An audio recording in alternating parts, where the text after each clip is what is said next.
yeah, I got a lot of things to update on. A lot of stuff has happened, a lot of growth, and not trying to make a long video here. So trying to just wrap it up. At the same time, the whole point of these videos is to really share how I've grown. So gonna be going through some things here. Well, starters, we got back from the Philippines trip. Technically like Christmas Eve, but it was like 1 a.m. So yeah, it was a long trip, but also a very short trip.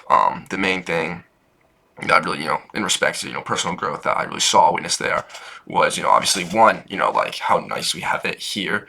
And also, so part of it we spent at a five-star hotel there and like at a diving resort, which, made me realize like, I guess the rich life that I'm going for, if that makes sense. So I've heard about certain things like, oh, if you go to like a nice hotel or a nice place where all the important, business people are, you can, elevate yourself and you feel better. I felt like that was really true. Like, you could wake up early, and worked out in the morning, cold plunge, all that stuff. It felt more alive there, like real. It's really easy to do good habits when you're at a place that supports them. If that makes sense. So like I'm really excited, I guess, for the life I'm going for. And then also part of the trip we spent at Bicol with just like a family, and we stayed at like a decent hotel. But for us, in America, it's poverty pretty much, and where they live, when you just went over there, it's not very nice. And just, of course, everyone says this when they go on like a mission trip. So I'm like, oh, it's just crazy how happy they are there. And they really have nothing. And that's definitely still true here in the Philippines, especially the brethren in the Philippines. And it was just really nice to connect with them. Really, really cool people there. So it's very interesting. Also, they speak English there pretty well. So that's a lot better than some other ESM trips or whatever I go on, where they only speak Spanish, and it's kind of hard to connect with them. So they all pretty much speak English there too. So it's really easy to connect with them. Another thing that really changed me and impacted me on the trip is noting the insane amount of generosity that I was given from the other people in our church and from the people in the Philippines. Like just the fact that we could as youth pay for our plane ticket and then they pay for everything else. Which yeah, you can say like, oh, things are cheaper there, which is true, but still that is a huge expense for I don't know, 17 kids to go with only paying their tickets. And we did some crazy stuff. I mean, there was all the food, which is a lot, and then we also did like ATVing, scuba diving, stuff like that, which is really expensive. So that was just the amount of generosity, and just like you're shopping, brother Matt buys you something, or you're sitting down, brother Bob buys you a drink, throws everyone on his tab, just generosity. And like it's just my like friends too. Like I'd pack pretty light, so I had to borrow some shirts, some clothing from people, and lean on them. And it's just constant generosity just being given to me. And like the people at the Philippines, just with their time making food, literally pretty much just serving us while we were there when we were supposed to be there to minister to them. I, I mean, there's some things you could say, oh, we helped them out. But it's not me at all. I was really just there having a good time. That's it. So it made me realize that, um, you know, I want to be that way. I want to be able to give like that now. The whole plan, for me, I'm just like, oh, I'm gonna be selfish now, so that when I'm rich, I can give like crazy. But I believe that if I don't start now, then it's not gonna just all of a sudden I'm gonna just randomly start when I'm wealthy and successful. So I really want to start being generous now and just not necessarily just giving money. I can do that later, but giving my time and giving my willingness to help. I think that's really important and a good start. So the generosity was that I saw on the trip was just huge. It had a cost. I don't even want to know how much it cost Pastor Mike to just pay for everyone and just all the other random stuff he paid for. It was insane. Like he gave so many gifts while he was there and stuff like that to people in the Philippines, and just so generous. And that's exactly how I want to be. Is I want to be able to give to people. So that being said, from the Philippines trip, I think that's. I mean, there's other things I'll cover. Maybe I might make a more in-depth video for my actual channel, but it's pretty much the real growth moments I saw there. Other stuff. Just looking through my journal now. I finished the book. I started and finished the book, Deep Work by Cal Newport, on the trip, on plane rides pretty much, and occasionally some other times where I had downtime, I read it. But yeah, I finished the whole book. There were some really good parts in there. Definitely making a video about what I learned from that in general. But it was just interesting to me to really realize what deep work is and what it's not. And also, I already do some of this stuff. I already know it subconsciously. And I learned it listening to podcasts about how to get in the deep work, how to get in the zone, the focus. And it's just really just reiterating those things I already know. So yeah, the idea of just sitting down, focusing, doing your stuff first, your hard stuff first. I'm really interested in that, and not talked about a little bit like social media and stuff like that, and how it can make it hard to do deep work, which I agree with completely. So that's very interesting. Let's see.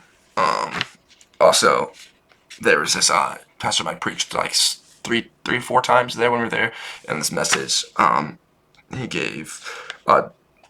It was the 15th. Talk about, claim the victory when the odds are against you. Worship and praise Him before the battle. God doesn't need a big army, church program, whatever. He needs someone weak and poor and ready. God can't use anything that's afraid. If you're afraid to testify your healing before it comes, God can't use you. Those are little sections um, from the sermon. I don't know why I couldn't think of that.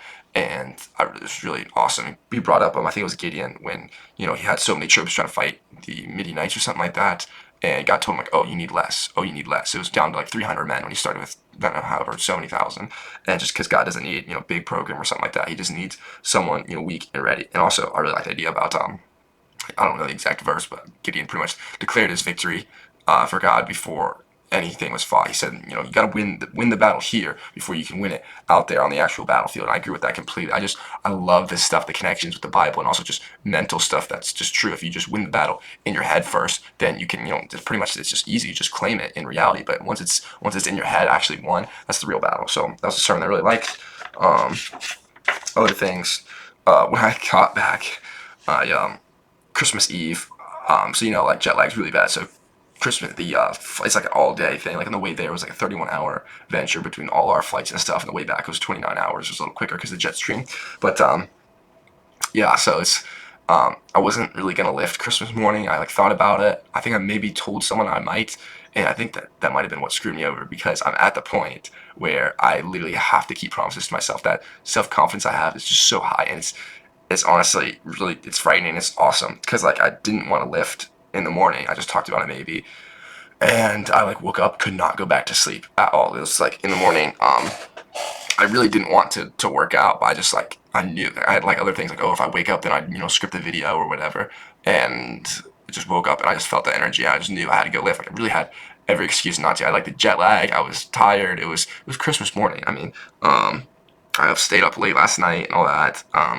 And also I'd have plenty of time to lift later in the week. Like I could any other time I could lift, especially for break. There's plenty of downtime, but I just couldn't go back to bed, so I went and lifted, and it's just awesome. I talked to someone there, which I may have not talked to if I didn't go lift. So just a cool thing that I can really keep promises I make to myself that I really even don't want to keep. Like I physically didn't want to lift, but I just make myself pretty much, and it doesn't even feel like I'm forcing with willpower. It's just like the inner drive that I want to. So I think it's got to that point in my self improvement journey. Not all the time, not perfect, but where I just so self motivated that I don't have to use willpower because it's just built in my habits. It's my habit to go wake up and work out. And finally, last little thought, at least that I remember, things I wrote down. I know this video is way longer than usual, but got a lot of stuff to talk about. I was reading Jeremiah. This was last night, Christmas night, which also Christmas was awesome. Gonna be getting some cool stuff. But yeah, I was reading Jeremiah and I realized I didn't trust God. He is not my sturdy pillar that I lean on consistently. I treat Him as my last resort. I don't want to be like that. I was just reading about like how who trusts in the Lord and that's his hope. They're blessed or something. That was like a verse, and I was like, oh, that's cool. But I'm like, I don't trust him. This was like a mission trip for the Philippines. Is why it ties in, and I honestly felt pretty spiritually dead on the trip. Most of the time it wasn't like a great revival of a trip or something like that.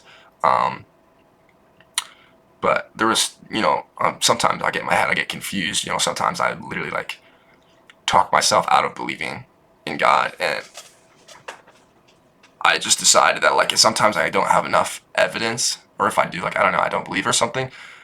But I just realized I'm going to choose to, even if I don't necessarily have enough evidence in front of me, I'm going to choose to. And I also like with the whole trust thing. I don't want to go my own way, try life on my own, and then oh something doesn't really work out, life's getting kind of rough. Then I'll pray about it and ask for guidance. I want that to be my first thing. I want to lean on Him constantly. I don't want to just have God as my last resort. Then occasionally when I don't make the right choices, which I normally do because I kind of got it figured out, then I'll lean on you. So I might even make that into a video, but that's just general conviction I had. So yeah, there's a lot there, a lot in this update. But hope you enjoyed, and I'll be seeing you next week. Peace out.